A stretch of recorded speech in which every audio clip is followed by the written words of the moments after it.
या मालिकेच्या आजच्या भागामध्ये आपण पाहणार आहोत नंदिनी आणि पार्थने पिहूला फोन लावलेला असतो आणि काम कुठेपर्यंत आलं असं विचारत असते. पिहू सुद्धा सांगत असते की सर्व काम कंप्लीट होत आलंय.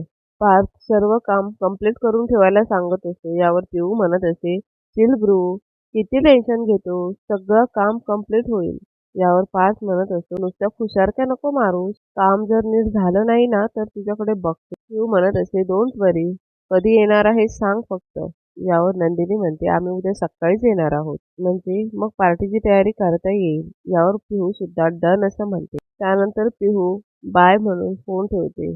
त्यानंतर तेथे जीवा आणि काव्या सुद्धा येते. काव्या म्हणत असते, अरे वा, काय प्लॅन काय आहे तुमचा? यावर नंदिनी म्हणते, रिक्रिएट करायचा प्लॅन आहे. पार्थ म्हणतो, मग होऊन जाऊ देत का, ट्रूथ अँड डेअर. त्यानंतर ते चौघेही बसून ट्रूथ अँड डेअर हा गेम खेळत असतात. गेम सुरू होतो. नंदिनी बॉटल फिरवते. बॉटल जाऊन पारच्या समोर थांबते. यावर जीवा म्हणत असतो, बोल बोल, ट्रूथ की डेअर. यावर पार्थ म्हणतो, अरे मागच्या वेळेला काय होतं? तेच, डेअर. देशमुखांचं रक्त आहे. जीवा म्हणतो, मग एक काम कर, काव्याशी पंजा लढव. पार्थ म्हणत असतो, ए नको नको, हारतील त्या. काव्या म्हणत असते, देशमुखांचं रक्त, हारने के लिए तैयार हो जाओ. काव्य आपला हात टेबलवर ठेवते. पार्थ सुद्धा आपला हात टेबलवर ठेवतो आणि काव्याचा हात काव्याला अगोदरचे काही क्षण आठवत असतात. नंदिनी म्हणत असते, तुम्ही काव्यासोबत पंजा लढवून दाखवा. पार्थ म्हणत असतो, अरे वा, चालेल ना. यावर काव्या म्हणत असते, एक मिनिट ताई, काय लावलंयस तू? अगं डेअर त्यांची आहे, मला कशाला ओढतेस याच्यात? पार्थ म्हणतो, नाही नाही, हा गेम तुम्ही सुचवलाय ना, आता कुरकुर करायची नाही आणि जिंकण्याचं क्रेडिट तुम्हालाच हवं होतं ना, चला घ्या असं म्हणून पार्थ पंजा लढवायला रेडी असतो. हे सगळं काव्याला आठवत असतं. काव्या आणि पार्थ एकमेकांजवळ खूप प्रेमाने बघत असतात. हे बघून नंदिनी जीवाला खुणवत असते. त्यानंतर नंदिनी जोराने एक शिट्टी मारते. शिट्टी मारल्यानंतर काव्या पार्थचा हात खाली टेकवतो. जीवा म्हणत असतो, नाव खराब केलंस, बाकी काही नाही. यावर पार्थ म्हणतो, एक गप्प बस. काव्या म्हणते, देशमुख नका ना रडू, तुम्ही हारले आहेत, मी जिंकले. देशमुख. पार्थ काव्याकडे बघत म्हणतो, मी हारलोय पण मीच जिंकलोय काव्या. यावर जीवा, ओ. त्यानंतर पार्थ पुन्हा ती बॉटल फिरवू लागतो. त्यानंतर ती बाटली जीवाजवळ जाऊन थांबते. त्यानंतर काव्या जीवाला विचारते, बोला ना, काय पाहिजे? जीवा म्हणतो, आता काय, बडे भैयाच्या पावलावर पाऊल ठेवावं लागणार. Of course dare. काव्या म्हणते, ए मी देऊ का डेअर? त्यानंतर काव्या जीवाला म्हणते, तुम्ही ना नंदिनी ताईसाठी एक कविता करायची आहे. नंदिनी म्हणते, हे खूप सोपं आहे. काव्या म्हणत असते, इतक्या सहजासहजी मी नाही सोडणार आहे तुझ्या नवऱ्याला. त्यानंतर काव्या म्हणते, पूर्ण डेअर ऐका. पूर्ण डेअर अशी आहे की तुम्हा दोघांना मिळून कविता करायची आहे. काव्या म्हणते, ताईने एक ओळ करायची आणि ताई जिथे अडकळेल तेथे दुसरी ओळ तुम्ही करायची. पार्थ, वा वा, काय डेअर आहे, कमाल आहे कमाल. यावर जीवा म्हणतो, ठीक आहे, आपल्याला काय चॅलेंजेस घ्यायला आवडतात चकाचक बाई. यावर नंदिनी म्हणते, हो, आपण एवढे चॅलेंजेस पूर्ण करतच आपलं नातं इथपर्यंत आणलं. जीवा म्हणतो, म्हणजे काय? या डेअरचं एवढं काय कौतुक? यावर जीवा म्हणते, करूयात सुरुवात. नंदिनी म्हणते, हो म्हणजे काय? जीवा सुरुवात करतो, एकच कप आणि एकच बशी माझ्या तुझ्यामध्ये. नंदिनी, एक रात्र बोलकी माझ्या तुझ्यामध्ये, तारे वारे किती पसारे मांडून बसले मी. जीवा, आवरणे आणि सावरणे माझ्या तुझ्यामध्ये, 100चे 5 गजरे गंधाळलेल्या हातात, 100चे 5 गजरे गंधाळलेल्या हातात. नंदिनी, वडाभोवती 7 फेरे माझ्या तुझ्या. जीवा, 2 घड्याळे एक टिकटिक ऐकू कुठून येते. नंदिनी, 2 हृदय एक धकधक, 2 हृदय एक धकधक माझ्या तुझ्यामध्ये. जीवा, घेतला आधार आणि मी टेकलो पाठीवर, घेतला आधार आणि मी टेकलो पाठीवर. नंदिनी, विरघळलेल्या चांदणे माझ्या तुझ्यामध्ये. जीवा, पाय मी धरतो तुझे, तू ठेव हात माथ्यावर. नंदिनी, गोड दही साखर हवी माझ्या तुझ्या. नंदिनी, एक टॅटू कोरला कधी काळी होता. जीवा, एक मेहंदी उरली बघ माझ्या तुझ्यामध्ये. नंदिनी, 7 वचने जन्म 7ही बांधून ठेवते. जीवा, लग्नानंतर होईलच प्रेम माझ्या तुझ्या. नंदिनी, लग्नानंतर होईलच प्रेम माझ्या तुझ्या. नंदिनी आणि जीवाची कविता संपते. यावर काव्य आणि पार्थ टाळ्या वाजवत असतात. काव्या म्हणत असते, तुम्ही तर सिक्सरवर सिक्सर मारलेत. पार्थ, एक्सक्यूज मी, सिक्सर नाहीत, सेंचुरी मारली आहे. ही कविता जर काय सोशल मीडियावर टाकली असती ना तर हिट गेली असती, व्हायरल गेली असती असं म्हणून चौघेही हसत असतात. त्यानंतर जेव्हा पुन्हा ती बॉटल फिरवतो, ती बॉटल जाऊन काव्याच्या समोर थांबते. नंदिनी म्हणते, तो बोलो बहना, तुम्हें क्या चाहिए, ट्रूथ की डेअर?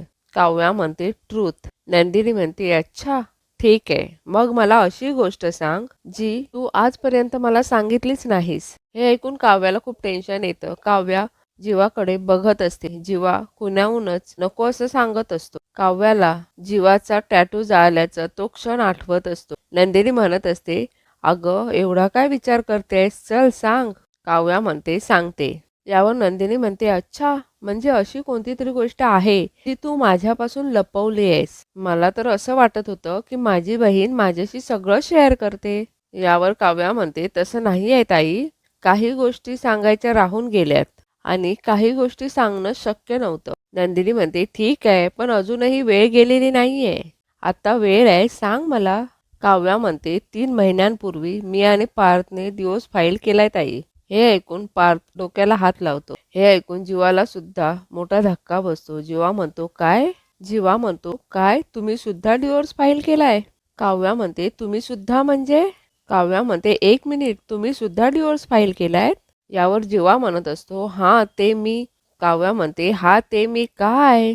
अरे तुमचा संसार चांगला चालावा, टिकावा, नांदावा म्हणून मी देवाकडे किती प्रार्थना करत होते आणि तुम्ही तुम्ही डिवोर्स फाईल केलात यार. जीवा म्हणतो, 1 मिनिट, तुम्ही सुद्धा डिवोर्स फाईल केलायत हे विसरलात का?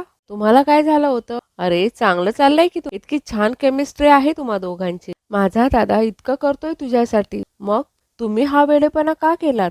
हे सर्व ऐकून नंदिनी हसत असते. काव्या म्हणते, आता हसायला काय झालं ताई? मला तुझं काय चाललंय काही कळतच नाहीये अगं. मला वाटलं तुला राग येईल माझा, मी हे लपवलंय ते ऐकून. यावर नंदिनी म्हणते, अगं वेडाबाई, तुझी आणि जीवाची मैत्री किती जुनी आहे ते मला माहीत नाही, पण माझी आणि पार्थची मैत्री घट्ट आहे हे यावरून सिद्ध झालं.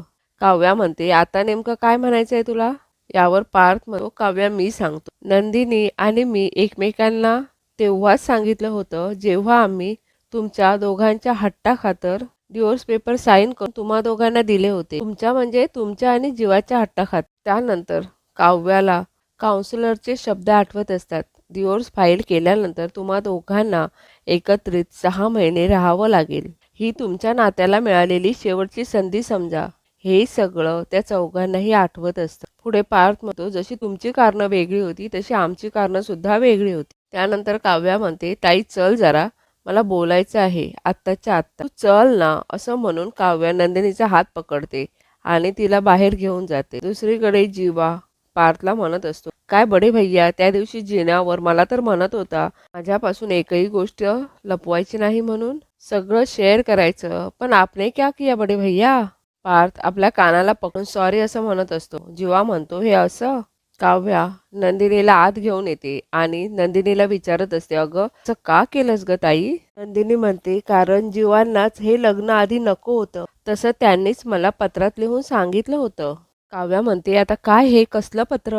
काय लिहिलेलं त्या पत्रात? नंदिनी म्हणते, काही नाही, हेच की मी आपल्या नात्याचा खूप विचार केला आणि खूप विचार केल्यानंतर मला असं वाटतं की आपण एकत्र यायला नको आहे. मी खूप प्रयत्न करतोय, पण काहीही करून मला हे नातं मान्यच करता येत नाहीये. तू कोणीतरी बेटर डिझर्व करतेस. मला वाटतं आपण वेगळं होण्यातच आपलं भलं आहे, आपलंही आणि इतरांचं. प्लीज मला विसरून जाण्याचा प्रयत्न कर आणि आतापर्यंत मी तुझ्याशी जे काही वागलो त्या सगळ्याबद्दल सॉरी. काव्या म्हणते, कधी दिलेलं त्याने हे पत्र तुला? नंदिनी म्हणते, तू नव्हतीस तेव्हा घरी. अनिशा पुस्तकं द्यायला आलेली बघ, त्या दिवसाची गोष्ट आहे. नंदिनी म्हणते, त्यांचं पत्र वाचलं आणि आमचं नातं टिकवून ठेवण्याचा माझा जो काही उत्साह होता तो सगळा गळून पडला. आणि एक गोष्ट माझ्या लक्षात आली, जीवांसारख्या माणसाला कुठल्याही गोष्टी कुठल्याही नात्यात बांधून ठेवणं, अडकवून ठेवणं सोपं नाहीये, अगदी नात्यात सुद्धा. मग काय, त्यांच्या सुटकेसाठी मी हे पाऊल हे ऐकल्यानंतर काव्याला अनिशाचे शब्द आठवत असतात. काव्याला आठवतं की जीवाने अनिशाकडे एक चिठ्ठी दिली होती आणि ती चिठ्ठी काव्याने फाडून टाकली होती. काव्याला कळतं की जीवाने आपल्याला लिहिलेली चिठ्ठी नंदिनीने वाचलेली असते. दुसरीकडे पार्थ जीवाला म्हणत असतो, काव्याने डिवोर्स लॉयर घरी बोलवला होता. नेमका तो माझा क्लायंट निघाला. तेव्हा काव्याला डिवोर्स हवा होता म्हणून मी डिवोर्स पेपरवर साईन करून त्यांना पेपर दिले होते. पण आता गोष्टी बदलल्या आहेत. त्या माझ्यात गुंतू लागल्या आहेत. आता मला त्यांच्या भूतकाळाशी काही फरक पडत नाही. जीवा म्हणतो, पण तिने तिचा भूतकाळ सांगायचा प्रयत्न कधी केला नाही. यावर पार्थ म्हणतो, सांगायचा प्रयत्न केला होता. पण मला काही इंटरेस्ट नाही आहे त्यात. काय आहे ना जीवा, जुन्या गोष्टींचं ओझं डोक्यावर घेऊन आयुष्याचा प्रवास सुखद होत नसतो. मी जेव्हा त्यांना विचारलं की तुम्ही माझ्याबरोबर तुमचं फ्युचर बघताय का, तेव्हा तरी त्या नाही म्हणाल्या होत्या. मी म्हटलं, मग मी तुमचा पास्ट का ऐकू? जीवा म्हणतो, मग तिने तिचं फ्युचर तुझ्याबरोबर बघितल्यानंतर सुद्धा तुला तिचा पास्ट ऐकायचा नव्हता? पार्थ म्हणतो, नव्हता ऐकायचा. पार्थ म्हणत असतो, कोण कुठला तो मुलगा परत काव्यासमोर येईल की नाही हेही माहीत नाही. मग कशाला ऐकून घेऊ ना? आपण कशाला भूतकाळात अडकायचं? नंदिनी इकडे काव्याला म्हणत असते, तेव्हा जीवा त्यांच्या भूतकाळात अडकले होते आणि म्हणूनच त्यांना हे लग्न नको. पण आता सगळं पुढे गेलंय अगं. आमच्यात आता छान विश्वासाचं नातं निर्माण झालंय. काव्या म्हणते, मग हा डिवोर्स?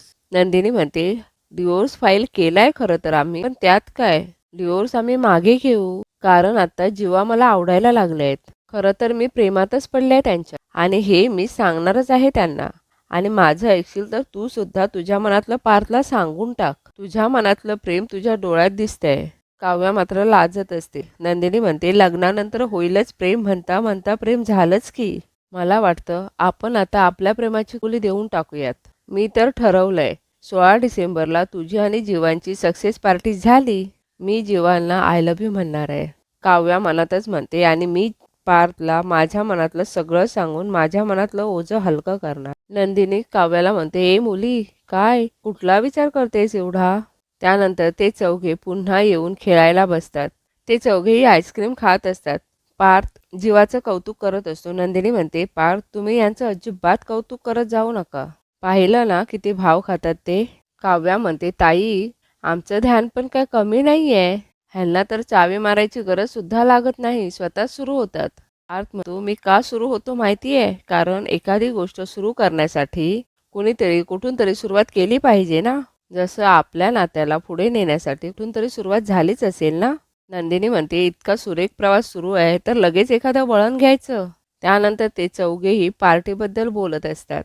त्यानंतर नंदिनी म्हणते, आपण चौघेही एक टीम आहोत. त्यामुळे आपण एकमेकांशी यापुढे काहीही लपवायला नको. हे ऐकून काव्य आणि जीवा एकमेकांजवळ बघत असतात. त्यानंतर ते चौघेही झोपायला जातात. दुसरीकडे वसु आत्या आणि रम्याने पार्टी दिवशी जीवा आणि काव्याचं सत्य सांगायचं पूर्णपणे प्लॅनिंग केलेलं असतं. तेवढ्यातच तेथे पिहू येते.